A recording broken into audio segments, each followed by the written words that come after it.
السلام علیکم بچوں، آج ہم ہفتم جماعت کے مضمون اردو کے تیسرے سبق اسوہ حسنہ کے متعلق پڑھیں گے۔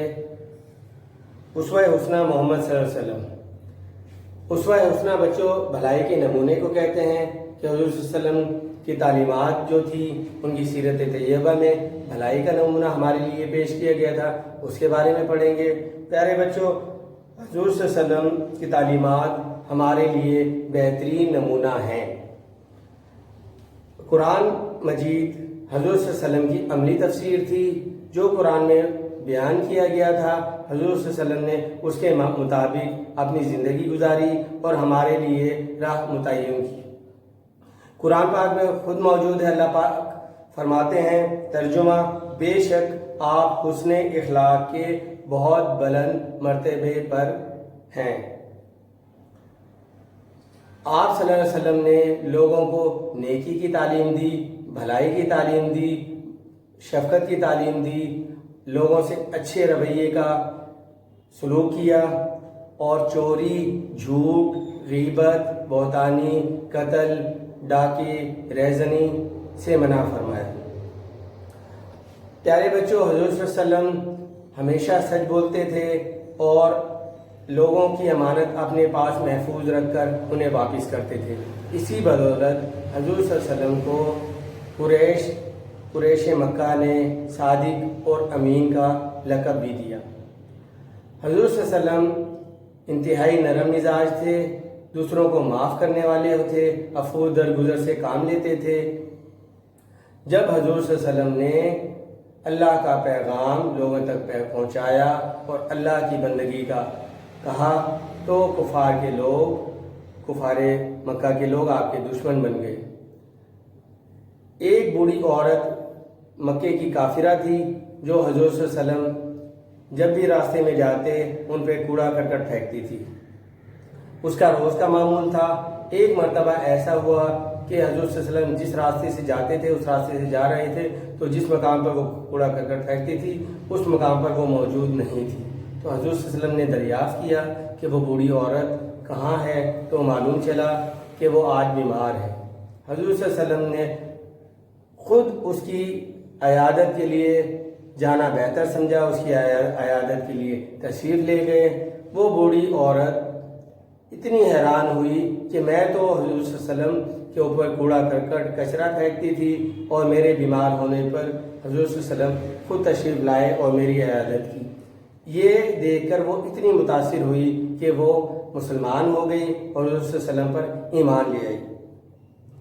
اسی طرح پیارے بچوں، قریش مکہ یعنی حضور صلی اللہ علیہ وسلم کے دشمن جب کیسر روم کے پاس گئے تو کیسر روم نے حضور صلی اللہ علیہ وسلم کے دشمنان یعنی کفار مکہ سے پوچھا کہ آپ نے کبھی انہیں جھوٹ بولتے دیکھا ہے؟ تو انہوں نے کہا نہیں، حضور صلی اللہ علیہ وسلم ہمیشہ سچ بولتے ہیں۔ تو کیسر روم نے کہا کہ جو شخص دنیا کے معاملات میں جھوٹ نہیں بول سکتا تو وہ اللہ پر کیسے غلط الزام لگا سکتا ہے؟ یعنی اس نے حضور صلی اللہ علیہ وسلم کے سچے نبی ہونے کی خود گواہی دی۔ اسی طرح ہم دیکھتے ہیں کہ جب حضور صلی اللہ علیہ وسلم نے اسلامی تعلیمات دی تو قریش کے لوگ آپ کے دشمن ہو گئے تھے، وہ آپ کو تکلیفیں دیتے تھے، جس کی بدولت آپ نے مکہ سے مدینہ ہجرت فرمائی۔ مدینہ جب ہجرت فرمائی تو مکے میں ایک ایسا وقت بھی آیا کہ وہاں قحط سالی پیدا ہو گئی۔ قحط سالی اتنی زیادہ تھی کہ لوگ درختوں کے پتے کھانے پر مجبور تھے اور مردار جانوروں کا گوشت کھانے پر موجود تھے۔ تو اس وقت ابو سفیان جو اس وقت کافر تھا، مسلمان نہیں ہوا تھا، وہ حضور صلی اللہ علیہ وسلم کے پاس آیا اور کہا کہ آپ کے مکہ کے لوگ، آپ کے قبیلے کے لوگ مصیبت میں مبتلا ہیں، آپ اپنے رب سے کہیں کہ ان پر شفقت فرمائیں اور ان پر رحم کریں۔ یہ سن کر حضور صلی اللہ علیہ وسلم نے عفو درگزر کا ثبوت دیا، یہ جانتے ہوئے بھی کہ انہوں نے کتنی تکلیفیں دی تھی، مگر حضور صلی اللہ علیہ وسلم نے انہیں اس بات کا خیال نہیں کیا کہ بھئی وہ انہوں نے کتنی تکلیفیں پہنچائی تھی، بلکہ حضور صلی اللہ علیہ وسلم نے ان کے لیے دعا فرمائی جو اللہ پاک نے قبول فرمائی اور قحط سالی دور ہو گئی۔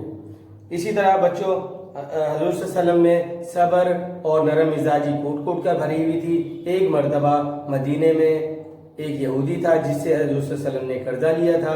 اس یہودی نے قرض مقررہ سے پہلے ہی ایک مرتبہ حضور صلی اللہ علیہ وسلم کو راستے میں روک کر اپنے قرض کا مطالبہ کیا۔ حضور صلی اللہ علیہ وسلم نے فرمایا کہ اس وقت تو میرے پاس کچھ روپیہ پیسہ نہیں ہے۔ یہ سن کر اس یہودی نے کہا کہ میں آپ کو اس وقت تک نہیں جانے دوں گا جب تک آپ میرا قرض نہیں دیں گے۔ یہ سن کر حضور صلی اللہ علیہ وسلم نے فرمایا کہ چلو میں پھر یہیں بیٹھ جاتا ہوں۔ حضور صلی اللہ علیہ وسلم وہیں تشریف فرما ہوئے اور پورے دن موجود رہے، 5 نمازیں ادا کی۔ یہ دیکھ کر تمام صحابہ کرام اس کو ڈراتے دھمکاتے رہے کہ آپ اللہ کے نبی کے ساتھ یہ کیسا سلوک کر رہے ہیں، اور صحابہ کرام نے حضور صلی اللہ علیہ وسلم سے فرمایا کہ یہ آپ یہاں کیوں تشریف فرما ہو گئے؟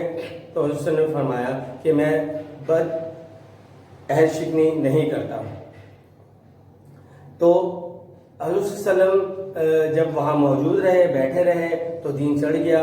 یہ دیکھ کر یہودی بہت حیران ہوا، بہت متاثر ہوا، اور وہ ایمان لے آیا، وہ مسلمان ہو گیا۔ اور اس نے یہ کہا کہ یہ گستاخی میں نے فقط اس لیے کی کہ ہماری کتاب توریت میں اس چیز کا ذکر موجود تھا، اور میں دیکھنا چاہتا تھا کہ واقعی آپ اللہ کے سچے نبی ہیں، تو جیسا ہماری کتاب میں موجود تھا آپ کو ہم نے ویسا ہی پایا، اس لیے میں آپ پر ایمان لے آیا۔